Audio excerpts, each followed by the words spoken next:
এদিকে শাহজালাল আন্তর্জাতিক বিমানবন্দরে আগুন লাগার 18 ঘন্টার মধ্যেই আগুন লাগার রহস্য উদ্ঘাটন। ফাঁস হলো সিসিটিভি ফুটেজের রেকর্ড।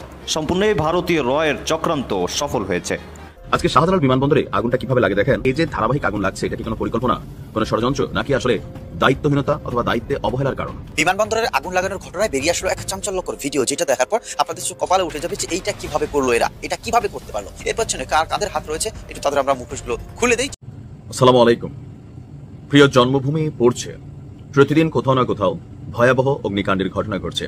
তবে ম্যাক্সিমাম জায়গায় অব্যবস্থাপনা, অনিয়ম, আইন কানুন না মানাটাই মেইন কারণ। তবে বাংলাদেশে একটা চিরাচরিত নিয়ম আছে, ধরেন যিনি সরকারে থাকেন আর যখন দেশে কোনো এরকম বড় মাপের ঘটনা ঘটে, সেখানে বিরোধী দল অথবা যারা ক্ষমতায় থাকেন না তাদেরকেই ম্যাক্সিমাম ক্ষেত্রে দোষী করা হয়। শাহজালাল আন্তর্জাতিক বিমানবন্দরের যে মর্মান্তিক ঘটনা, একই সাথে এর আগেও দুইটা ঘটনা ঘটেছে, আপনারা জানেন দর্শক। মানে কয়েকদিন যাবত আমরা দেখতে পাচ্ছি ধারাবাহিকভাবে অগ্নিকাণ্ড, এবং এটা ছোটখাটো নয়, এটা বড় কিছু। তো এই জায়গায় জামাত ইসলামী একটা সচেতন দল হিসেবে, এই মুহূর্তে সবচেয়ে বড় রাজনৈতিক দল হিসেবে তারা প্রত্যেকটা বিষয় খুব সিরিয়াসলি দেখছে, ক্রিটিক্যালি দেখছে। আসসালামু আলাইকুম প্রিয় দর্শক, নতুন একটা ভিডিওতে সবাইকে স্বাগতম। তো ইতিমধ্যেই অনেকগুলো ভিডিওর অংশবিশেষ দেখেছেন, তো দেখেই নিশ্চয়ই বুঝতে পেরেছেন যে ভিডিওটা কতটা গুরুত্বপূর্ণ এবং আকর্ষণীয় হতে চলেছে। তো চলুন কথা না বাড়িয়ে সম্পূর্ণ ভিডিওটা দেখে আসি। তো দেখার আগে বলবো, যারা আমাদের চ্যানেলটি সাবস্ক্রাইব করেননি দয়া করে সাবস্ক্রাইব করে দিন, এবং যারা ইতিমধ্যেই করেছেন তাদের অসংখ্য ধন্যবাদ। তো চলুন কথা না বাড়িয়ে একটি লাইক দিয়ে সম্পূর্ণ ভিডিওটা দেখে আসি। এদিকে শাহজালাল আন্তর্জাতিক বিমানবন্দরে আগুন লাগার 18 ঘন্টার মধ্যেই আগুন লাগার রহস্য উদ্ঘাটন। ফাঁস হলো সিসিটিভি ফুটেজের রেকর্ড। সম্পূর্ণ ভারতীয় রয়ের চক্রান্ত সফল হয়েছে।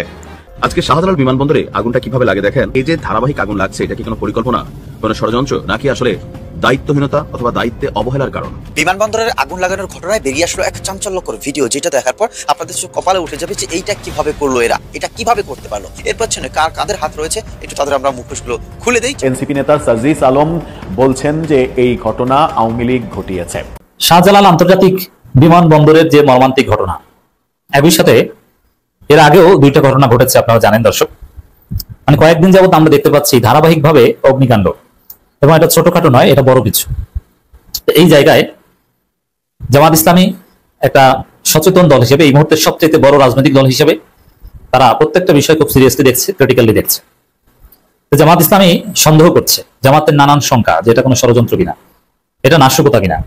আমি দেখলাম যারা এ বিষয়ে এক্সপার্ট, সাবেক বেশ কয়েকজন সেনা কর্মকর্তা, তারা সন্দেহ করছেন যে এটা আওয়ামী লীগ এবং ভারতের রয়ের ষড়যন্ত্র।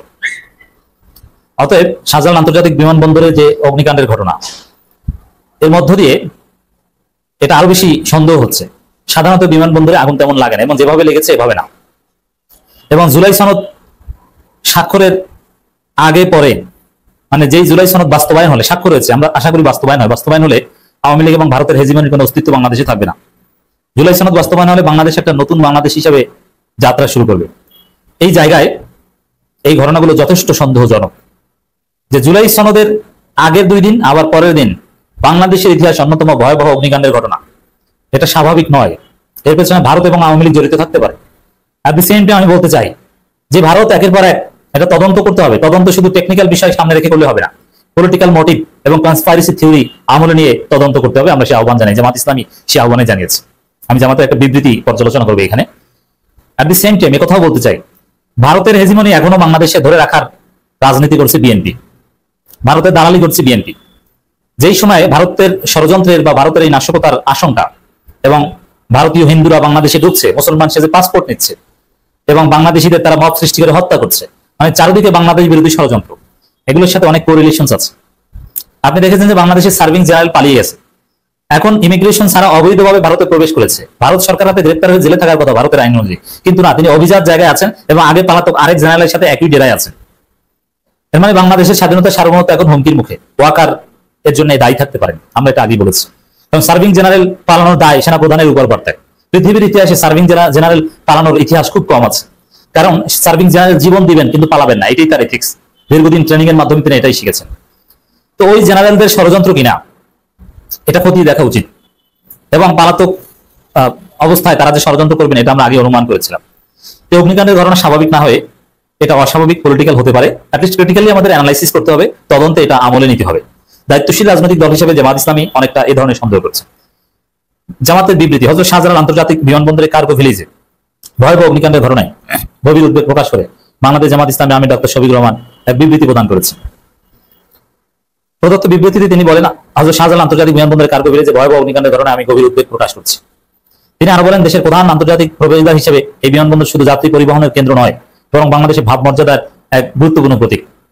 এভাবে যদি নিরাপত্তাহীন থাকে যে আগুন লাগে এয়ারপোর্টে, তাহলে তো বিদেশি আসবে না, ইনভেস্টমেন্ট আসবে না। অন্যান্য পলিটিক্যাল স্টেবিলিটি থাকলেও এয়ারপোর্ট যদি নিরাপদ না থাকে, তাহলে আপনি দেশের ভিতরে যতই বিনিয়োগ উপযোগী পরিবেশ তৈরি করেন, আপনি বিনিয়োগ পাবেন না। এই জন্য এই বিমানবন্দর কেন্দ্রিক আওয়ামী ভারতীয় ষড়যন্ত্র হয়ে থাকতে পারে, হিসাব মিলে যায়। তো জামাত যেটা বলছে, গত এক সপ্তাহে দেশের দুই স্থানে রাজধানী মিরপুর এবং চট্টগ্রাম ইপিজির এলাকায় ভয়াবহ অগ্নিকাণ্ডের পর আজ হযরত শাহজালাল আন্তর্জাতিক বিমানবন্দরে কার্গো ভিলেজে অগ্নিকাণ্ডের ঘটনা কি আকস্মিক দুর্ঘটনা নাকি নাশকতা, এ ব্যাপারে আমরা সকল উদ্বিগ্ন। মানে তিনটে ঘটনা, এটা সন্দেহজনক, জামাত উদ্বিগ্ন। এ ব্যাপারে আমরা সকল উদ্বিগ্ন। বিমানবন্দরের মতো এমন একটি কৌশলগত স্থাপনায় অগ্নিকাণ্ডের ঘটনা নিঃসন্দেহে প্রশাসনিক অব্যবস্থাপনা, অবহেলা ও নিরাপত্তার ঘাটতি আগে স্পষ্ট প্রমাণ। এখন দেশের সার্ভিং জেনারেলরা পালিয়ে যেয়ে যদি ষড়যন্ত্র করে, আমাদের সার্বভৌমত্ব আছে কিনা এটি তো প্রশ্নের সম্মুখীন। তিনি বলেন, এই দুর্ঘটনা যদি কোনো গাফিলতি, অব্যবস্থাপনা বা নাশকতার উপাদান থেকে থাকে, এর মানে নাশকতার উপাদান জামাত সন্দেহের মধ্যে রাখছে, তবে তার সুষ্ঠু, নিরপেক্ষ ও দ্রুত তদন্ত নিশ্চিত করতে হবে সংশ্লিষ্ট কর্তৃপক্ষকে। দোষীদের চিহ্নিত করে আইনের আওতায় দৃষ্টান্তমূলক শাস্তি প্রদান করার সময়ের দাবি। জামাত ইসলামী পলিটিক্যালি ম্যাচিউর হয়েছে, তার প্রমাণ এটা। কারণ এই ধরনের দুর্ঘটনা ঘটলে অতীতে দেখলাম, ওটাকে দেখতাম যে দুর্ঘটনা বলে আল্লাহর কাছে দোয়া করে এবং কিছু টাকা পয়সা ত্রাণ দিয়ে দায় মুক্তি নিত, কিন্তু না, এটা নাশকতা কিনা অথবা কার ব্যর্থতা এটা ঘটেছে, এটা নিয়ে কথা বলতে হবে। পলিটিক্যাল পার্টির প্রধান কাজ এটা। দ্বিতীয় প্রধান কাজ হচ্ছে সহায়তা এগিয়ে যাওয়া। এই জন্য বিমানবন্দর সহ দেশের সব গুরুত্বপূর্ণ স্থাপনায় সর্বোচ্চ নিরাপত্তা, অগ্নি নির্বাপক ব্যবস্থা নিশ্চিত করার আহ্বান জানাচ্ছি। আতঙ্কগ্রস্ত যাত্রী ও সাধারণ মানুষের প্রতি গভীর সহমর্মিতা জানাচ্ছি এবং আমদানি কারক সহ ক্ষতিগ্রস্ত এবং ব্যবসায়ীদের প্রতি আন্তরিক সমবেদনা প্রকাশ করছি। মানে এখানে বিলিয়ন ডলারের ক্ষতি হয়ে থাকতে পারে বলে আমরা ধারণা করছি এবং অনেকের ইন্টারন্যাশনাল শিডিউল সব এলোমেলো হয়ে গেছে, ব্যবসা বাণিজ্য, চাকরি, অনেক কিছু হুমকির মুখে এই ঘটনার মধ্যে দিয়ে।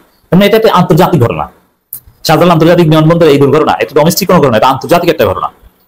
ফায়ার ফাইটার সহ সংশ্লিষ্ট বিভিন্ন বাহিনীর সদস্য যারা আগুন নিবারণের কাজে নিয়োজিত আছেন, তাদের প্রতি বিশেষ কৃতজ্ঞতা জানাই। মহান আল্লাহ তাআলা আমাদের প্রিয় দেশকে সকল দুর্ঘটনা, বিপর্যয়, অনাকাঙ্ক্ষিত ঘটনা থেকে হেফাজত করুন, আমিন। বাংলাদেশের বা সরকারের সামগ্রিক ব্যবস্থাপনা যে কতটা দুর্বল, এই একটা কেপিআই, শাহজালাল আন্তর্জাতিক বিমানবন্দর কেপিআই, এই সব জায়গায় নিজস্ব অগ্নি নির্বাপন ব্যবস্থা থাকা দরকার। ষড়যন্ত্রমূলক হোক আর যেভাবেই হোক না কেন, কেউ যদি এ ধরনের ঘটনা ঘটায়, এটা নিয়ন্ত্রণের সর্বোচ্চ ব্যবস্থা এটা থাকা আগেই উচিত ছিল। কিন্তু কই, উন্নত দেশে আগুন নিবানোর জন্য জাস্ট একটা ক্লিকই যথেষ্ট, রিমোট কন্ট্রোল আর অগ্নি নির্বাপক ব্যবস্থা, ছোট্ট একটা বলের মতো ছেড়ে দেয়, পুরো আগুন নিভে যায়। কত উন্নত সিস্টেম, কিন্তু এখানে সেই সিস্টেম নেই, পাচ্ছে না এবং পুরো সব ছাই হয়ে যাচ্ছে, তারপরে নিভাতে আসছে অথবা তারপরে নিভাতে পারছে না। এই কোনো স্ট্রাকচারে আপনি কোনো উন্নত দেশে এই 21শ শতাব্দীতে আপনি এটা দেখবেন না। এটা সরকারের মহা অব্যবস্থাপনা। হ্যাঁ, বিরাট বনাঞ্চলে যদি আগুন লাগে, এটা নিয়ন্ত্রণ করা কঠিন, কিন্তু এই ধরনের স্ট্রাকচারের ভিতরে আগুন, এটা নিভানো কয়েক মিনিটের ব্যাপার হওয়া উচিত। এই জন্য আমরা আহ্বান জানাই, অগ্নি নির্বাপন ব্যবস্থাপনার ক্ষেত্রে বিদেশিদের সহায়তা নেওয়া যেতে পারে। চীন, যুক্তরাষ্ট্র, সেই কোম্পানিকে অগ্নি নির্বাপন এই ব্যবস্থাপনা টেন্ডার দেওয়া যেতে পারে। বাংলাদেশের ফায়ার সার্ভিসকে আধুনিকায়নের জন্য যুক্তরাষ্ট্র, চীনের ট্রেনিং এর ব্যবস্থা করা যেতে পারে। মিউচুয়ালি কোঅপারেশন করে কাজ করা যেতে পারে। জরুরি ভিত্তিতে এই সিদ্ধান্ত নিতে হবে। আর এটা ভারত এবং আওয়ামী লীগের ষড়যন্ত্র হয়ে থাকতে পারে বলে আমরা ধারণা করছি এবং ওয়াকারের ব্যর্থতা এই জন্য দায়ী। কারণ সার্ভিং জেনারেল পালায়, তারা পালিয়ে শত্রু দেশে আশ্রয় নেয়, এ ধরনের ঘটনা তো ঘটাতেই পারে। আসসালামু আলাইকুম। প্রিয় জন্মভূমি পড়ছে, প্রতিদিন কোথাও না কোথাও ভয়াবহ অগ্নিকাণ্ডের ঘটনা ঘটছে। তবে ম্যাক্সিমাম জায়গায় অব্যবস্থাপনা, অনিয়ম, আইন কানুন না মানাটাই মেইন কারণ। তবে বাংলাদেশে একটা চিরাচরিত নিয়ম আছে, ধরেন যিনি সরকারে থাকেন আর যখন দেশে কোনো এরকম বড় মাপের ঘটনা ঘটে, সেখানে বিরোধী দল অথবা যারা ক্ষমতায় থাকেন না তাদেরকেই ম্যাক্সিমাম ক্ষেত্রে দোষী করা হয়। যেমনটা আওয়ামী লীগ সরকারের আমলে যে কোনো ধরনের দুর্ঘটনা, বড় কোনো কাণ্ড ঘটলেই জামাত, শিবির বা বিএনপির নাম নেওয়া হতো যে অগ্নি সন্ত্রাস করে তারা। আবার এখন সময় বদলাইছে, আওয়ামী লীগ ক্ষমতায় নেই, দেশ ছেড়ে পলাতক আছে দলটির সবচেয়ে বড় বড় নেতারা। কিন্তু যখনই বাংলাদেশে কোনো দুর্ঘটনা ঘটছে, সেই ঘটনায় আওয়ামী লীগের নাম অটোমেটিক কানেক্টেড হয়ে গেছে।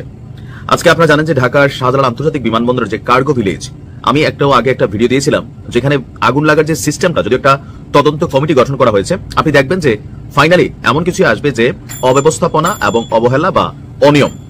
তবে এই ঘটনার পরপরই পাল্টাপাল্টি পোস্ট চলছে ফেসবুকে। আওয়ামী লীগ সমর্থকরা তারা মনে করছে যে এই সরকার যারা আছেন ক্ষমতায় তারা দেশটা জ্বালাই দিচ্ছেন। আবার অপরদিকে সরকারের পক্ষ থেকে কোনো বিবৃতি না আসলেও সরকারের খুব কাছের ঘনিষ্ঠ যে মিত্ররা, এনসিপি, তারা এই ঘটনায় আওয়ামী লীগের সংশ্লিষ্টতা পেয়েছে। কিন্তু আজকের দিনে একটা শব্দ নিয়ে আবার কনফ্লিক্টও আছে, যে ফ্যাসিস্টদের দোসর কারা?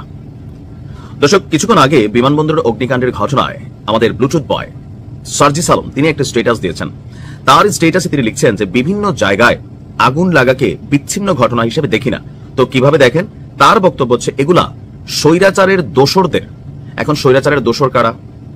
জাতীয় পার্টি নাকি মানে ছড়িয়ে ছিটিয়ে থাকা কোনো দল বা কোনো বিশেষ ব্যক্তি? কিন্তু তার বক্তব্য হচ্ছে এই অগ্নিকাণ্ডগুলোর পেছনে স্বৈরাচারের দোসররা দায়ী, বা তারা এই অগ্নিকাণ্ডের ঘটনাগুলো ঘটাচ্ছে। কেন? কারণ দেশকে অস্থিতিশীল করার একটা চক্রান্তের অংশ হিসাবেই সার্জিস আলম দেখছেন যে এই টোটাল ঘটনায় বর্তমান যে সরকার আছে বা শান্ত বাংলাদেশকে অশান্ত করার একটা প্রবণতা, যেন সরকার বেকায়দায় বা চাপে পড়ে।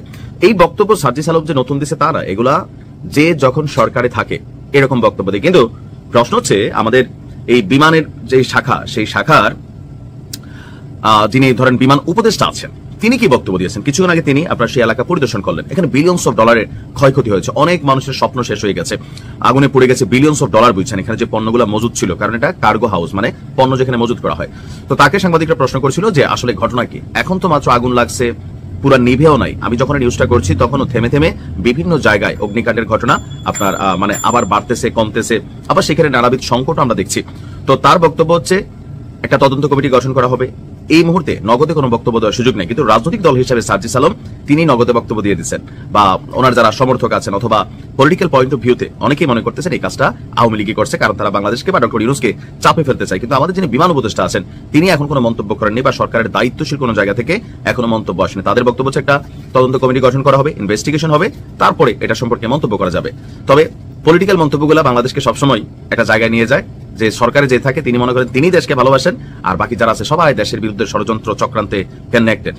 আপনি আসলে কি মনে করেন যে ধারাবাহিক বিভিন্ন ঘটনা ঘটছে, এগুলা কি আসলে আওয়ামী লীগের কাজ বা তাদের দোসরদের কাজ, নাকি অনিয়ম, অব্যবস্থাপনা, অবহেলা বা সিস্টেমের বাইরে অনেক কিছু তৈরি হচ্ছে, এগুলোতে কেউ নজরদারি করে না? যখন ঘটনা ঘটে পুরো বাংলাদেশ কান্দে, দৌড়ায়, টেলিভিশন গরম, এরপরে আবার ভাই যার যার জায়গা মতো শেষে আমরা চলে যাই আরেকটা ঘটনা ঘটার আগ পর্যন্ত। কি মনে হয় আপনার, সার্জিসের দাবি কি সত্যি নাকি মিথ্যা? কমেন্টে লিখতে পারেন। তো প্রিয় দর্শক, আশা করছি মনোযোগ দিয়ে সম্পূর্ণ ভিডিওটা দেখেছেন।